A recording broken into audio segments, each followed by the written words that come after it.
Well, good afternoon, everybody, and welcome to today's webinar, Leveraging Earn and Learn Models for Immigrants and Refugees, Creating English On-Ramps to Apprenticeship Programs. Our webinar is sponsored by NGen, and we have Katie Brown, who's also the founder and Chief Education Officer of NGen, as our presenter today.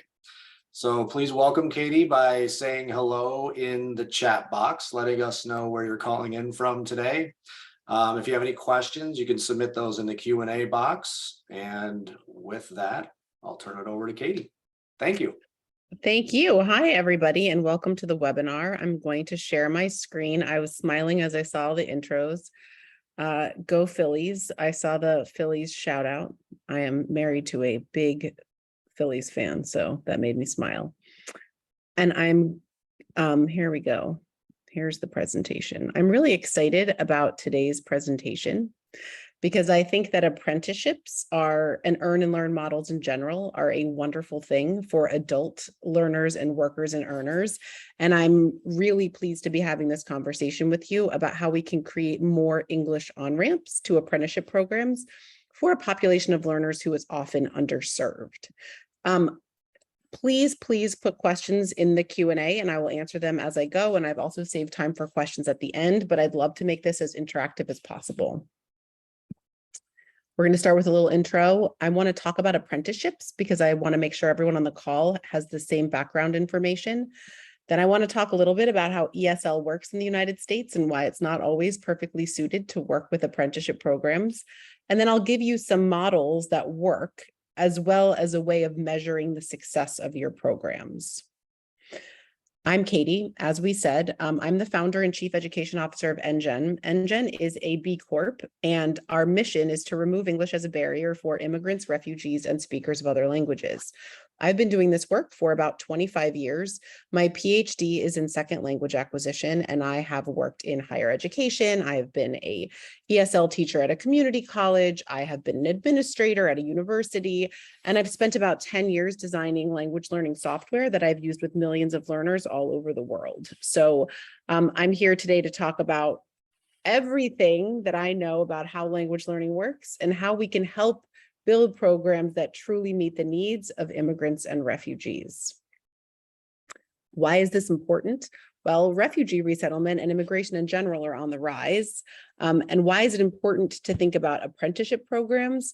We know that workers without English skills earn 15 to 25% less than those who do speak English. And we also know that by 2030, 97% of net workforce growth will be immigrants and their children. And there are far more open roles right now than there are job seekers. So there are a couple of industries that I would like to touch on. COVID-19 exacerbated a tenuous situation in healthcare. We've been having a healthcare worker crisis, and the pandemic has made it much, much worse. We are seeing a very high rate of retirement of healthcare professionals and huge healthcare worker shortages and allied healthcare worker shortages across the country. Everything from CNAs and pharmacy techs to speech pathologists, we need more healthcare workers, and there are many employers and institutions that have invested in healthcare apprenticeship programs. Manufacturing is a place where you often think of apprenticeships, but nearly 1/4 of workers in the manufacturing industry is aged 55 or over. They are all retiring, and we need to build a pipeline of workers to take over those roles. Apprenticeships are one way to do that. Did you know, this comes from the apprenticeship.gov website, but Registered Apprenticeship has a proven track record of producing strong results for both employers and workers. They offer access to hundreds of occupations in both high growth and emerging industries. The starting salary average for an apprentice after they complete their program is $77,000 a year, and there's a 93% employment retention rate. However, as wonderful as apprenticeships are, and as useful as they are for reskilling and upskilling Americans for the jobs of the future, immigrants and refugees are often kept out of these and other workforce training programs simply because they don't have English skills. Pre-apprenticeship programs can help bridge the gap for immigrants, refugees, and speakers of other languages, because what's happening right now is that there's a readiness gap between traditional ESL programs and apprenticeship programs. And so we need to start to build more flexible, tailored programs that can help aspiring apprentices get access to these earn and learn models. So what are pre-apprenticeship programs? This section comes from JFF, the Jobs for the Future, their work on the Center for Apprenticeship and Work-Based Learning. So there's a ton of information. I've put the website here if you'd like more information. But pre-apprenticeship programs are pretty much what you would imagine. They have 6 key characteristics. They have transparent entry and success requirements. They align with skills sought by local employers and high-quality apprenticeship programs. They culminate in 1 or more industry-recognized credentials. They develop skills through hands-on activities and work-based learning. They offer academic career exploration and wraparound supports, and they transition into a registered apprenticeship or other high-quality apprenticeship program. So I have a box around these 2 points here, because this is really what we're getting at when we think about language-focused pre-apprenticeships. They help develop skills, language skills, through hands-on activities and work-based learning, and they offer clear academic career exploration and wraparound supports. Now, who can do these programs? Pre-apprenticeships can be offered by community-based organizations, high schools, adult schools, labor organizations, community colleges, workforce agencies. The whole point is to take a population of potential apprentices and get them ready. And the value in terms of the apprenticeship program itself is that you will be delivering vetted, prepared candidates to their apprenticeship program. Now let's talk about English in the United States. English is the enabling skill for integration and opportunity, but we as a country meet the needs of only 4% of our adult learners. That's right, 96% of them are not getting the English training that they need, which means that we are not doing a good job of preparing English learners for apprenticeship programs. Why is that? Well, in 2022, the way we teach ESL often, and this is not always, but often remains outdated, ineffective, and completely unscalable. In-person instruction is an obstacle for most adult language learners in the United States. They are working a job, if not 2 or 3 jobs. They are taking care of their families. They cannot go sit in a class every Tuesday and Thursday night from 6 to 9 o'clock, taking a class called ESL 106 that prepares them for English for academic purposes. Well, some can, 4% can, but the rest can't do that. Barriers of time and money preclude completion of degrees and certificates. Like, there's a lot of loopholes and requirements for ESL classes in order to be able to take transfer level classes at most community colleges. And there is a massive disconnect between research and practice. What happens in many ESL classrooms isn't actually preparing English language learners for jobs or for academic pursuits. Learning a language is learning a skill. It's not studying a content area. So we need to learn it differently. It's much more like learning to cook or learning to surf or learning to play basketball. You're learning to use a language to do something, which is to communicate. If you take everyone who's ever done research on language learning and you put them all into a room, then they would very happily argue for the rest of their lives about the tiny little thing they researched and how that's different from the tiny little thing someone else researched. But if you filter out all that noise and you look at what people need to learn languages, they need these 4 things. They need access to input. So they need examples of the language they're learning. And you can imagine, if you're thinking about a pre-apprenticeship program, they need examples of the language they're going to use on the job. They need output, or the opportunity to produce the language and use it to do something real.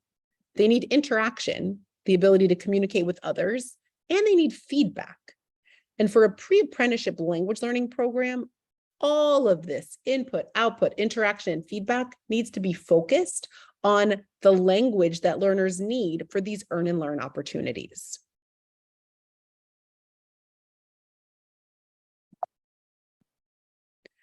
The good news is that there's an approach to language teaching called task-based language teaching, which focuses language instruction on the concept of organizing around real-world tasks rather than linguistic concepts or communicative functions.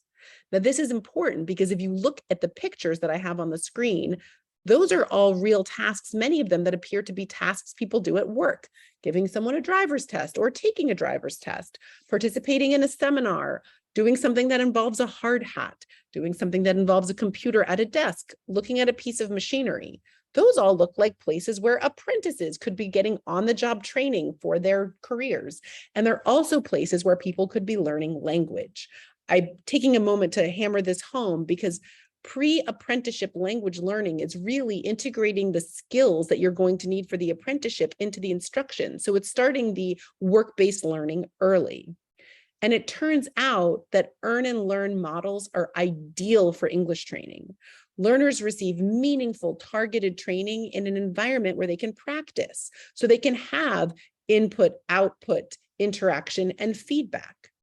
Training is tied to real workplace needs. Continuing our extension of the allied healthcare job crisis, we have somebody here doing something in an allied healthcare setting. The lessons that they're getting if they're in a pre-apprenticeship language learning program are engaging and relevant and motivating because learners can use them right away. They're not sitting in a classroom learning about when to use the third person S or how to write a topic sentence. They're getting the language they need for a CNA certification, a medical assistant certification, an advanced manufacturing certification. And then they can use their language and their training during authentic experiences. Performance-based assessment integrates language and skills, and then English and workplace skills are rapidly developed. So what I'm trying to show you here is that all of the building blocks of a successful language learning program fit really well into any successful workplace-based program, which is the apprenticeship model.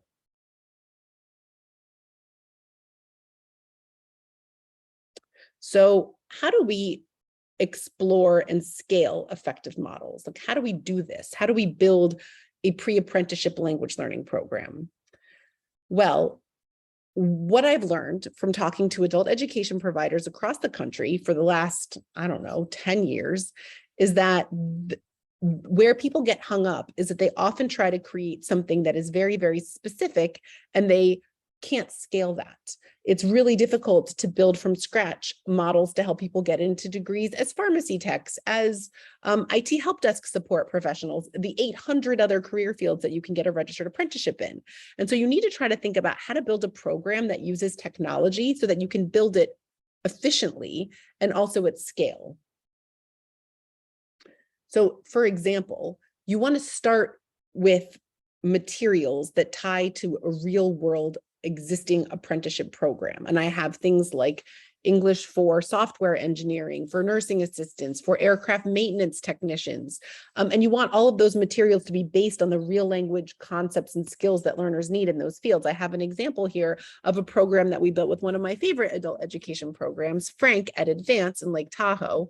And this was an introduction to ski lift maintenance technician program where we helped people get the language skills they needed to learn how to be ski lift maintenance technicians.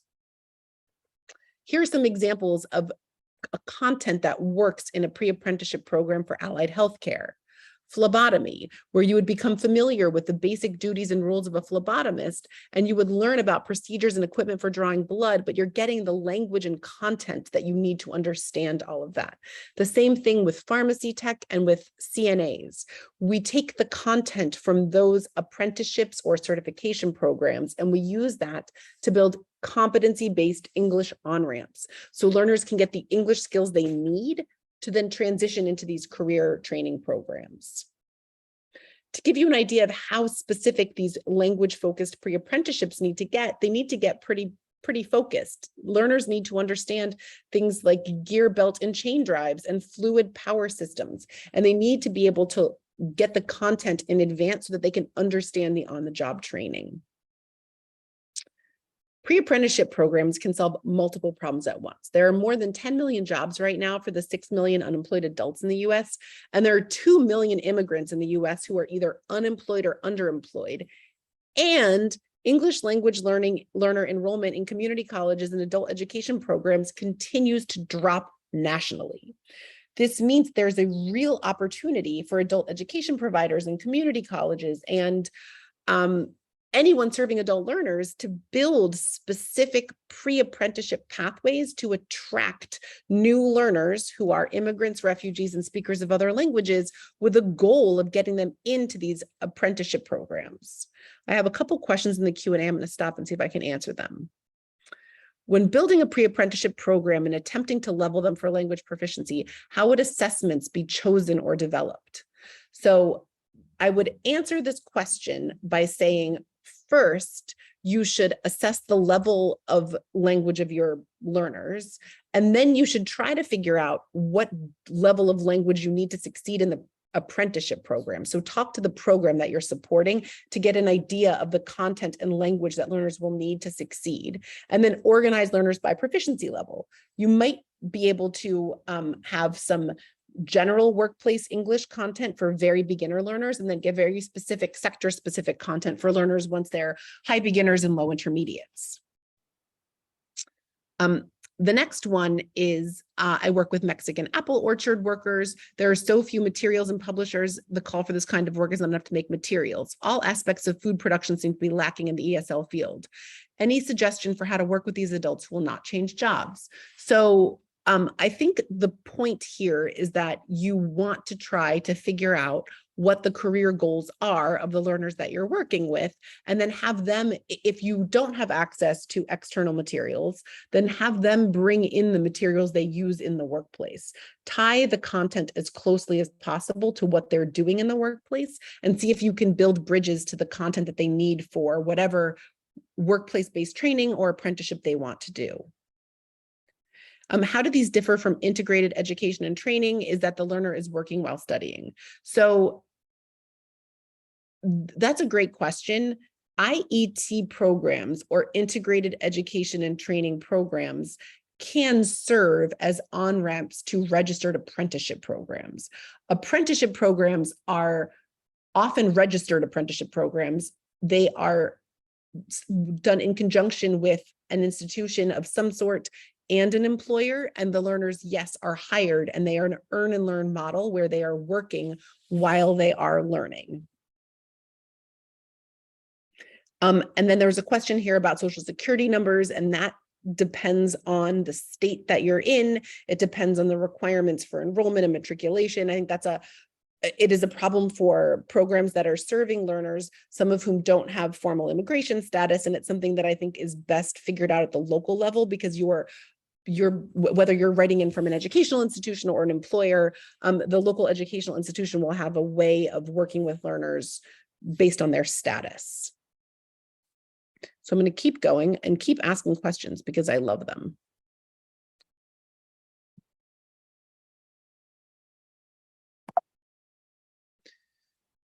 So how do we get a model started? And the questions that you all asked were a really good segue for this, because the first thing you need to do if you're building a pre-apprenticeship program is find an apprenticeship program that you want to serve as an on-ramp to. And your program should help prepare people for something real that exists, a real apprenticeship opportunity. You want to start with a goal and work backwards. So if you are an institution of adult education or you're a community college, you probably have an office that handles this, and talk to them about who their employer partners are, what apprenticeships you offer, what apprenticeships you might like to offer, and then try to figure out what learners need to be successful in that apprenticeship. The number two thing is to rethink recruitment. Your existing recruitment efforts are likely not reaching people who would be good candidates for this program, just because We're only meeting the needs of 4% of our adult English learners. There are many, many, many of them who would probably love to participate in an earn and learn model, but don't realize that there is a way for them to get the skills they need to participate. So you need to try to find new ways of identifying learners and potential participants. Employers might be a good place to start, especially right now, because employers often have a big candidate pool of incumbent workers that they would like to help get access to work-based learning programs, but they just need some foundational skills first. The third thing is to use technology. Technology can help you reach more learners who cannot access traditional educational structures, and they can help you with more flexibility for your learners. You want to find a flexible, adaptive content partner that can help you save time and improve outcomes. You also really want to pay attention to transitions, because as soon as learners develop the English skills, have them transition into the apprenticeship program. Don't have artificial semester barriers or time barriers or completion barriers for them. As soon as they show that they have the level of English they need, get them into that apprenticeship program and measure the success of your program. Competency-based models, like the one I'm suggesting, lend themselves well to program evaluation because outcomes are embedded into transitions. You want to make sure you can demonstrate success for funding, for replication, and for scale. I might have a couple more questions. I'm going to see. Would students have to pay for this type of a program? It depends upon your model. So if you're offering a pre-apprenticeship program through an adult ed program, through a K-12 system, through a community college, you would need to offer that class the way you offer credit or non-credit classes. If you did it in conjunction with an employer, you might be able to find a way to fund this for learners. There is a lot of funding available for workforce development. Pre-apprenticeship programs fit into that. I would encourage you to talk to your sponsoring organization to try to figure out how to tap into some of that. What do I mean by a content partner? There are 800 apprenticeships that were on the website that I just showed you, and preparing learners for them and building a program to prepare them for all of them is likely outside the scope of your materials development department at your institution. So you want to try to find either a publisher, a online program like NGen. You want to try to find a content partner that has the content for you so that you and your institution yes, I'll share the link to the website in the chat when I'm finished, so that you and your institution can focus on the instruction and the transitions and the coaching and the support. All right, now I'm moving on.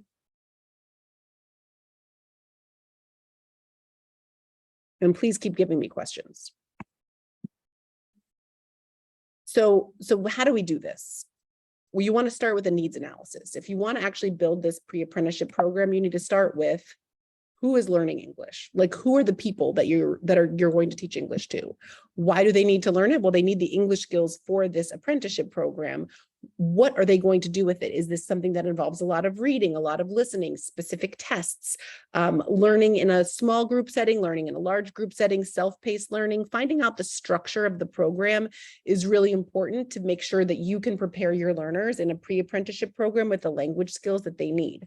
They might not need reading, writing, listening, and speaking. It might be more focused on listening skills or reading skills. Figuring that out ahead of time will help you build a program that's successful. And what tasks do they need to complete? Start with the task they're going to have to complete on the job and make sure they have the language to do those tasks. You want to try to find real examples of the language they're going to use. You want to leverage technology to do what computers do best, so people can do what humans do best. So technology can help you reach more learners. It can remove barriers to access. It can help you individualize instruction. It can measure progress and outcomes for rapid and efficient training transitions. It can optimize learning for competency-based models. Now, whenever I tell people that you need to use technology, I then have to say, do not overlook digital literacy. Not every adult learner worker that would benefit from your hypothetical or existing pre-apprenticeship program has the digital literacy skills to use the technology, but that doesn't mean that you shouldn't reach them. You just need to make sure they have those technology skills up front. It might be more work up front to ensure that learners can use and access the relevant tools, but you have to do this work because everybody needs to be able to use technology, especially for the jobs that we're all going to be doing in the next 20 years. There isn't a single job that doesn't require the use of technology. And the training that learners get is necessarily going to include technology when they're in an apprenticeship program. So make sure that you're preparing them for the tools they need to use in that program. I have a couple more questions. How do we get attendees with barriers physically to a performance-based training? That is a great question, and that is why earn and learn models make sense. So if you can help learners with training that is technology mediated and distance for the language learning piece so that they're prepared for an apprenticeship, then they can physically go and participate in the apprenticeship because that is a program that will pay them. How are applicants typically selected for pre-apprenticeship programs if demand exceeds capacity? Can anyone just sign up, or do programs typically have a process they go through to prioritize certain individuals over others? So I know of a handful of language-focused pre-apprenticeship programs across the country, and the ones I know are the ones that I'm working with. So they tend to be using technology-mediated solutions for their language classes, which means that they can scale. But yes, learners typically need to demonstrate interest, need to demonstrate readiness. There will be different models for how to figure out who a good candidate is, but you wouldn't want to just let anybody sign up. There are often steps of pre-apprenticeship. What I'm talking about today is a language-focused pre-apprenticeship program where you take people who've, yes, potentially completed an occupational interest inventory or an interview, expressed interest in a particular career field. They may have participated in a work site visit. They may have participated in an orientation for a particular employer. They may have the skills for that career from their home country and need the language skills here to go and get an apprenticeship to be able to get in the door with an employer. So the intake portion of this is really important. You want to make sure that you are spending time assessing the needs and interests and skills and abilities and logistics of your learners, and then removing barriers for them. When we talk about an equitable recovery from the pandemic, and we talk about helping historically underserved populations access things like apprenticeships for allied healthcare, for IT, for technology, for manufacturing, we can't just say, here's a pre-apprenticeship program that's available to you. We need to understand what they need to be successful in the apprenticeship and build a program that gives them those wraparound supports. So there's a bunch of questions that have been coming in. What about occupational interest inventories? Yes. So something like that to try to pre-screen before you invest in helping learners get language skills for a particular career field makes sense. Does the school provide the instructor? Who funds this? Is it a partnership? Money is always an issue. Yes, money is always an issue, but building a new program that should drive enrollments should help your institutions think about this in a new way. And there is a lot of funding for workforce focused training. There's WIOA funding, there's Department of Labor funding, there's SNAP funding. All of this funding can be used to help create career pathways. There's a national focus right now on diversity, equity, and inclusion, and immigrants, refugees, and speakers of other languages are often not included in those initiatives. So there are grants available for building programs like this. What this is suggesting is a way to close the gap between what adult ed providers are offering and what employers want. And so there's funding to do that work. I'm curious to hear your thoughts around Regina's question in the chat. I'm sorry, I haven't been able to look at the chat. So if there are questions there, please come put them here. About Regina's question about apprenticeship programs requiring a GED or a diploma as a barrier to English language learners. Yes. Not every apprenticeship program does require this. And yes, this often is a barrier to English language learners. Sometimes English language learners will have a diploma from their home country that they can't access. Sometimes a GED is a requirement, and having to go through and complete a high school equivalency or high school credential is a requirement. My thoughts around this are that these barriers are probably unnecessary, and that in general, we should be looking at the skills and qualifications people need to do jobs rather than the artifacts that they have with them ahead of time. But I think trying to find the most efficient way of getting English language learners what they need to participate is the job of a pre-apprenticeship program. Okay, I think I answered all of the questions that are in the chat, and I'm going to go back to the slides, but I love this, so keep asking more questions. I have a few models for how this could work. And I have these models explained in terms of things that already exist for adult educators. So one way of building a pre-apprenticeship language program is with self-paced, autonomous English as a second language programs. Here's an example. We have Rosa. She's a high beginner in English and she wants to begin a pharmacy technician apprenticeship. And there are many pharmacy tech apprenticeships. She uses a platform to improve her English skills focused on allied healthcare for 2 months. Her level improves to intermediate, which is the gating factor for her particular apprenticeship program. She begins the pharmacy tech apprenticeship program, but she continues to use the self-paced platform for help with English. So this is something that you would not offer to everyone. You would offer it to learners who are committed to working autonomously, who have the resources they need to work on their language skills at a distance, but who can work on sector-specific English for a particular goal, to get their level to intermediate to participate in a pharmacy tech apprenticeship program. Now, learners work on their own in this next scenario, but they have a required number of sessions with an instructor. This is a flexible, flipped classroom model that works really well for competency-based ESL programs, and it works really well in this model of a language-focused pre-apprenticeship. Imagine we have Carlos. He's a high beginner in English and he wants to begin a career in IT. There is an IT help desk apprenticeship program that he's identified, or his college counselor has identified, or his social worker or caseworker has identified for him. He uses this platform to improve his English skills focused on IT careers for 12 weeks, but he has to attend a weekly open lab to practice his English, check in with an instructor, practice with workplace focus skills that he's going to need when he begins the apprenticeship program. His level improves to intermediate. He enters the apprenticeship program and he continues to use the platform for support. Those are very self-paced, competency-based. There are boot camp style programs that I've seen work in a number of places across the country. Here's another one. This is a workplace-based language program. So a local education provider or community college offers a workplace-based pre-apprenticeship program at a local employer. This can help you solve the funding problem.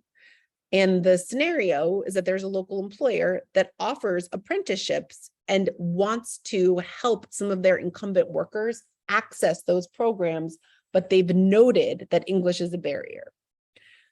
In this case, learners would enroll in a workplace ESL program administered by the local education provider, but in conjunction with the employer. Learners work on personalized language practice tied to their level, their career interests, and their goals. Instructors are able to leverage this out-of-class data for in-person sessions with learners offered either virtually, in person, in a flexible way. All different kinds of workplace-based models can work here. Learners use English on the job, they use English in the program, and they move into these apprenticeship programs as they demonstrate competency. I have some more questions.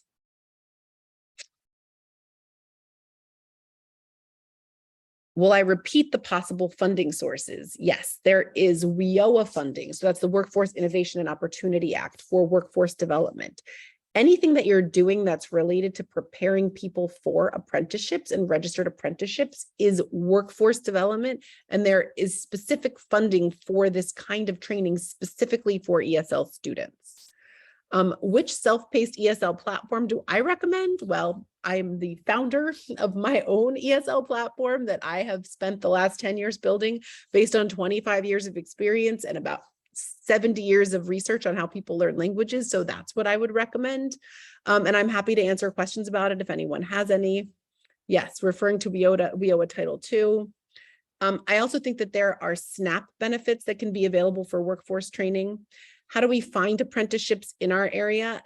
That is a great question. I'm going to share the government and the JFF websites on apprenticeships, but from my conversations across the country, I would say start with your local employers and see if any of them work in conjunction with adult education or community college partners to offer apprenticeships, and if there's a list of registered apprenticeships in your area. All right, moving on. If you want to build this kind of a workplace-based English program, I have an operations checklist here. You want to figure out who the participants are. You need to have a program champion or a manager. You need to have somebody at the workplace who wants this to work. You need to decide where the training happens. Does it happen at home, at work, or both?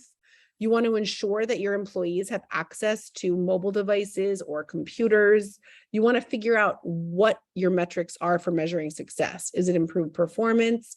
Is it exactly recruiting participants for an apprenticeship program? Is it to develop and cross-train employees? Is it for promotions? But if you want to try to work with a local employer to help them build a workplace-based language program that could potentially feed into workplace-based training and apprenticeships, these are the kinds of questions that you want to answer. And I'm happy to share these slides afterwards if anybody would like them. And then when you're thinking through what the content needs to be and what any provider you work with needs to offer, you want to make sure that they have job-specific English in the materials. Examples of materials that need to be read in English: reports, memos, documents, emails, instructions, conversations. You need your language learners to have the practice with the language that they're going to need on the job.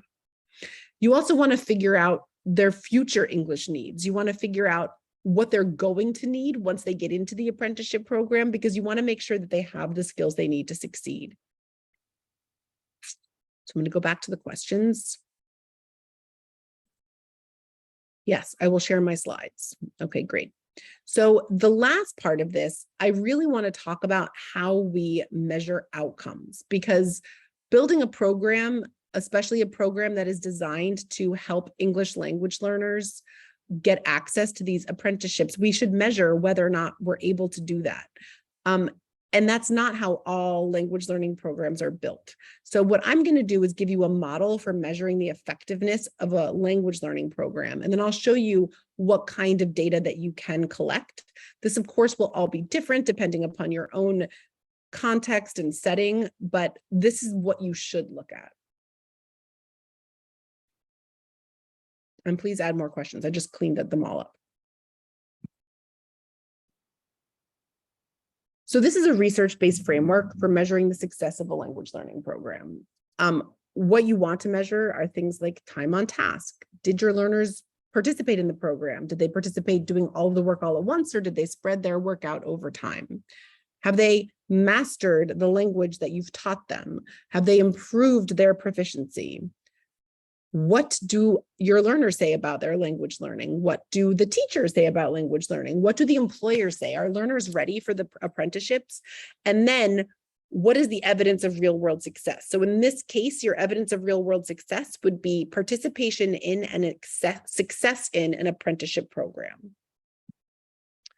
I have some data here just to show you how you can collect this. This is what my platform lets us collect and generate when we're thinking about language learning. This is data from my platform for the first half of this year. 90% of the learners improved their average proficiency score. Learners on average were getting 80% on their achievement tests. Those are the tests that measure how well they've learned what we've taught them. So those are the tests that would measure if they had the language they needed for an apprenticeship program. Learners of a particular employer partner were completing pathways that were related to their job skills and getting at least an 80% on those tests. Those are the kinds of things you want to measure. I look at whether or not learners report that the platform helps them with their career goals. So this is slightly more nuanced than just for an apprenticeship program. rather an apprenticeship program would be a specific career goal that I don't have data on, but I'm trying to show you how you measure the effectiveness of a language learning program in general. So 30% of my learners got a pay raise, a promotion, or a job offer. 24% were more likely to stay in their jobs. 60% reported improved workplace communication. 11% reported access to career training, which was apprenticeships in some case. So building a measurement in so that you can measure whether or not your learners are able to go do in English on the job what you've taught them is important. I have examples of feedback learners have given about how the platform has helped them with their integration goals, things like being able to communicate in public and civic engagement. And then to sort of summarize what we've talked about today, there's a massive disconnect between English programs and apprenticeships. And we have an untapped pool of potential immigrant and refugee workers who we could help get into better jobs. Apprenticeships and other earn and learn models are an excellent way to do that. But our English programs have to be tailored to the needs and goals of the learners. At the same time, right now, we know employers want to upskill their workers with English skills because we don't have enough workers for the jobs we have open, but employers need help. A technology-enabled, competency-based model prepares more learners for apprenticeship programs more efficiently. It helps us and we can do this by leveraging technology to offer flexibility and the data to improve efficacy and outcomes. Basically, personalized adaptive instruction is critical to learner and student support and success. So that's what I have prepared for today. I have some time for questions if there are any. If you have any questions, you can feel free to send me an email. I will share the slides with COABE after the presentation and they can share them with everyone. And I'll include links to the resources that I used in here from JFF, the Jobs for the Future, and also from the apprenticeship.gov that has tons of information on apprenticeships themselves and on how beneficial they can be. And so I really hope that I was able to share some information that was useful to you about how to think about preparing a specific subset of your learners for apprenticeships. So how would you put employers' needs be included in performance measures? I would ask employers what their needs are and then ask them afterwards if those needs had been met. So if you're building a workplace-based language program with a specific goal to prepare learners for apprenticeships, then you want to ask the employer if that's been happening. And what about ESL students without formal immigration status? Can they participate? I think it depends on where you are.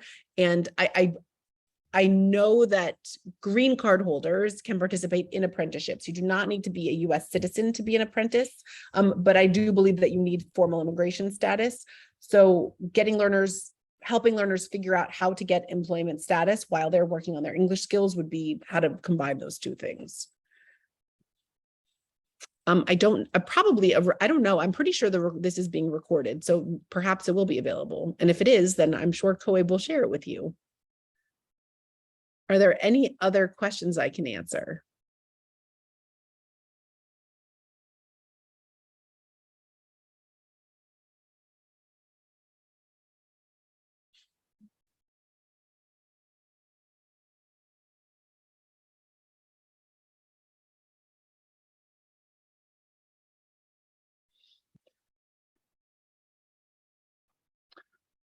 Another excellent presentation, Katie. Thank you. Tons of great comments, good questions, lots of good interaction. Excellent all around. And it looks like the chat was very busy. Yeah, it definitely was. Awesome. That's always a good thing. Hopefully it wasn't everyone saying what I was saying was wrong. No, I think I think it was all positive. Okay. So thank you, Katie. Thank you, NGen, for sponsoring today's webinar. Thank you, everybody, for participating today and joining us. And yes, to answer the question, this material, along with a replay of this webinar, will be posted to coabe.org within 24 hours of the conclusion of today. So it will be there.